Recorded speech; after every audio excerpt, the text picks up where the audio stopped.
Howdy, and welcome to Broken Tool Garage. This week, I'm working on Jim. If you noticed last week, I did a little bit of work on Jim, doing the fuel pump wiring upgrade, finishing that up.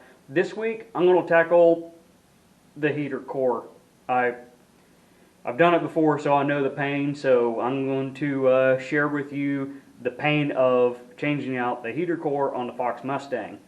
So I am going to show how to take everything apart and how to set it in there, but I'm not going to really show how to put everything back in just because it's the reverse of it. And this video is a little bit longer, so I'm going to spare you that half of the pain right there. Now I'm going to tell you right now, whenever I put that dash back in, it's like a good old-fashioned wrestling match. Actually, my mirror got knocked off and everything, right? So without any further ado, let's just get right to it.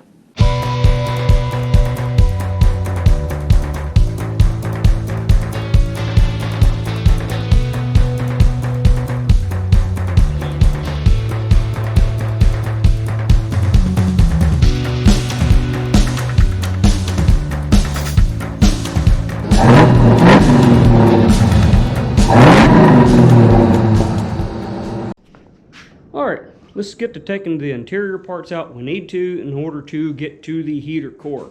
So, what we're going to do, now if you'll note, I already have the seat out. I'm working on another issue here with that stud being loose. Haven't got there yet. So I'm going to take this time to go ahead and do, since the seat's already out, that's going to help out. So, you don't have to take the seats out, but you do need to take out your center console. So I'm not going to put the seat back in just for the sake of, you know what I'm saying, because I'm doing other stuff. So I'm going to go in how to remove the console and not break it. I'm also going to show you a little bit of a mod that I did on mine, since you see I have automatic. It's hard to get the console out over the shifter, right?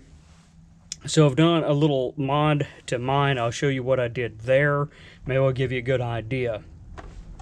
We'll have to take the steering column and drop it down. And what we're going to do, we're going to take this dash and just rotate it, right? So we can get to the heater box. I've done this before, and that was maybe 5 years ago, and the heater core's gone bad again. It's starting to leak. On this, you have this piece here. Here's the part that I don't like, is getting these little buggers out. They suck to get out. They're super easy to break. They're brittle. So getting those out, there's two bolts in there that ties the back half of this down. You'll have that on both sides. That's probably the hardest part, honestly, is getting that out.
But here we go, it's out.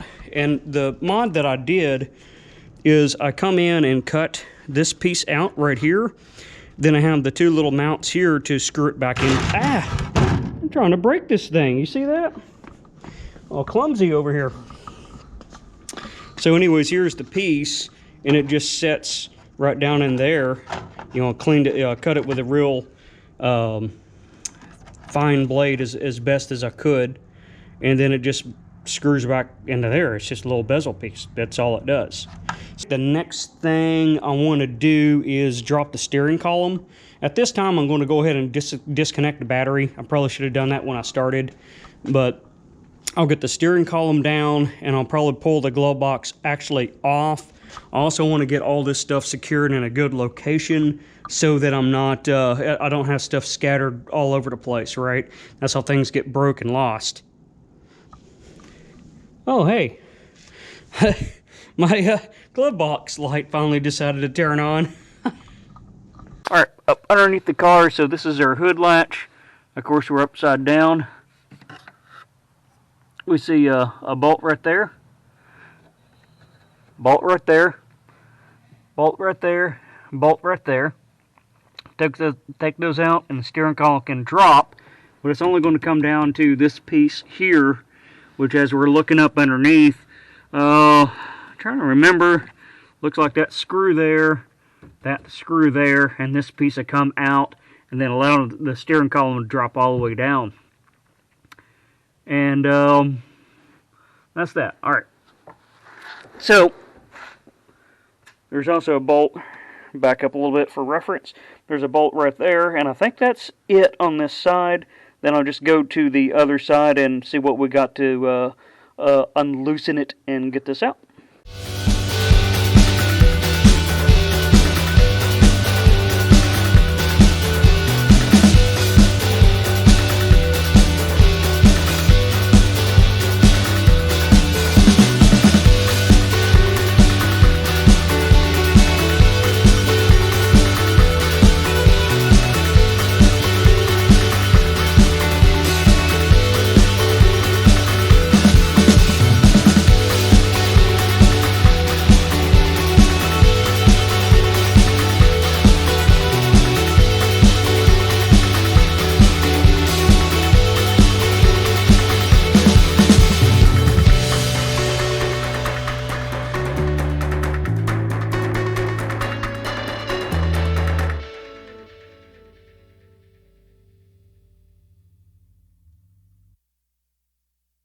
Right here, that's another one. The glove box is just these two screws right here. Torx head or like a 7mm or something oddball. That's it, it just comes right out. So, easy peasy. Okay, that one's out, and I needed to take the little piece off right up there.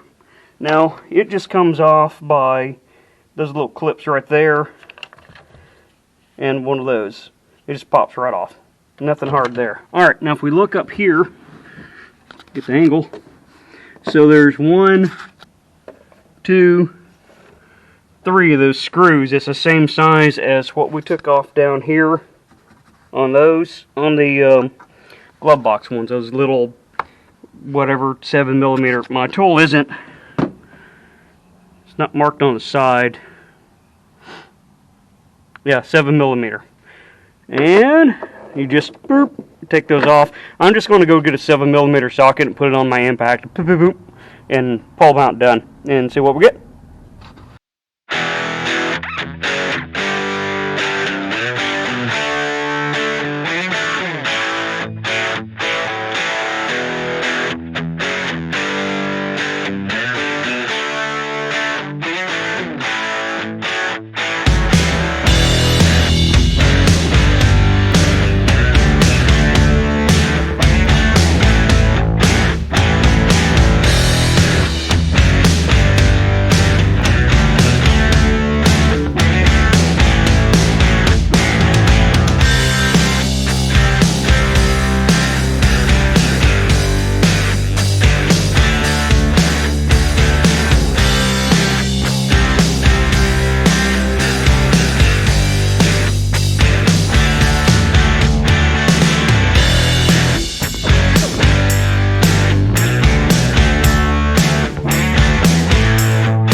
something on the other side. Right behind this little Christmas tree, this bolt right here needs to be loosened. I think it's well, it ain't an 8, probably 10 millimeter. And what that is, it has a slot. Put you up in there. Okay, now you can see it. That bolt right there has to be loosened. It's in a slot, so that's kind of like a guide slot to get your dash lined up. So that's a very nice thing to have right there, along with something poking me in the head as I'm trying to get this angle. So I'm going to loosen that. I'm not going to take it all the way off because I want that to still be my guide, right? And I definitely don't want to lose that nut on there. And after that, we should be home free now. Alright, I'm remembering. I did not drop the steering column all the way down. I dropped it as far as I could and left 2 nuts on there. That way that's kind of a safety so the dash don't completely fall like what I got right now. Not a big deal, but that's just one of those little things. When I go to put it back together, it's going to make it easier if I would have done that. Okay, moving on. So what I have is these 2 here are 7/16 bolt, if I'm moving to my light, right? So we got 2 7/16 bolts on those rusty brackets there. Take those out. And then on this little cover that you see, you can see the heater core down there. I've been fighting with it a little bit. I'm still trying to remember what I did last time. So that has 4 screws on it. We can see right up there, 1 in each corner, and 2 as I fall down, right up there, and then 2 buried in the back. That's one of those things you pretty much, you just have the little 8 millimeter wrench and suffer. Now, I did not have to do that this time, because I remember those things sucked. And I'm like, you know what, self? I'll probably have to do this again sometime. Let's make it easy on ourselves and not put those back in. And the heater worked just fine. Now I'm remembering, I think, these little studs back here, if I put that there, the stud back there that holds the your dryer on for your air conditioning, if you pull that off, it's another double nut thing, right? So if you pull those off, and I wouldn't pull them all the way out, but give as much as you can, and I'm pretty sure that gives the flexibility for the heater core to actually pull back so you can get that little cover off and everything, right? Alright, this is the heater box cover, heater core cover. You got 1 right there, 1 little bugger right there, 1 there. So that's not too bad. That little jerk right there, getting it out. Like I said before, yeah, I didn't put them back in for a reason. I was hoping I'd never have to do it again, but here we are. All right, well, that is what it is, right? So this is out. Nothing real special about that. Let's go look inside the car. I'm about tired of this for today. I know that. So here we are, the heater core, right here. Okay, I'm going to remove the heater core out of my Fox Mustang. I'm just going to show you all how easy it is.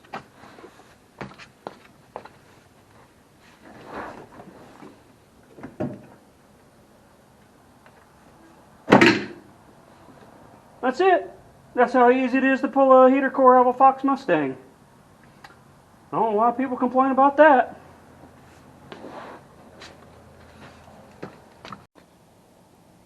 There it is. Beginnings of a leak. I pulled this as soon as I saw it dripping out. Actually got a good sign of that. It was dripping to the outside through the little AC weep hole. Green is not supposed to come out. So, lifetime warranty part, and yeah, I don't mean I want to change it for a lifetime. Okay, it's in. I mean, that's the easy part, right? So the hard part is getting the dash out. And I just want to go over, since everything's out. So you have this one right here, 1 on both sides, this behind the speaker grill. 1, 2, 3. This behind this piece right here. 1, 2, 3. Right? So that's the upper half of it. The lower half is you get two down here on the edge right there. And then you got that one little stud one over in here. I don't know if we can, yeah, it goes right here, right? See that slot? So that slot right there is where that stud goes, and that's what holds it up. And then all this is subsequent stuff, right? And that's it. The dash is out. Now, I'm going to have to pull my cluster out when I put it back in, so I'll get my speedometer cable hooked back up. But, oh yeah, the heater box. Got that pulled back, right? So that's 2 bolts there, and then you loosen the 2 bolts where your AC dryer is. You loosen those up. I didn't take them all off because I want to make for sure that I could, it didn't come all the way out and fall down, that I had something else to fight, right? Which is what I should have done on my steering column over here, is not take the bolts all the way out, just drop them down a little bit so the dash isn't so far out. But gave more room, so whatever. Anyways, yeah, I mean, like I said, that's the easy part. Actually doing that's the easy part. Getting this all put back together, get the console in, steering column up, that's the hard part. So anyways, I mean, that's the essence of how to do a heater core in a Fox Mustang. And I think part of the reason why some of this stuff is dreaded is because we want to work on things that make our car look better, or make it go faster, or add more horsepower. This is going to add none of that. Absolutely none. So that's one reason why it's not as fun, right? So anyways, I'm just going to wrap this one up. Of course, I got the car to put back together, but I mean, I might put a picture in there. Yes, I can put the car back together. We know this. But I wanted to show you how to take it apart. Put it together is just the opposite, right? And I know this video's probably gone on quite a while, so I'm just going to wrap it up right now. Hope you learned something. That's how I went about it, so learn from what I did. I could have done a little bit better and made some things a little easier. I pointed that out, pointed out the key points, right? If there's something I forgot or you think I should have added to it, comment below and let me know so I can get better at this. And maybe next time do better, or maybe I'll highlight your comment and pin it up there if I just absolutely forgot to show something in this video. All right, well, I appreciate it, and I'll see you next time on Broken Tool Garage.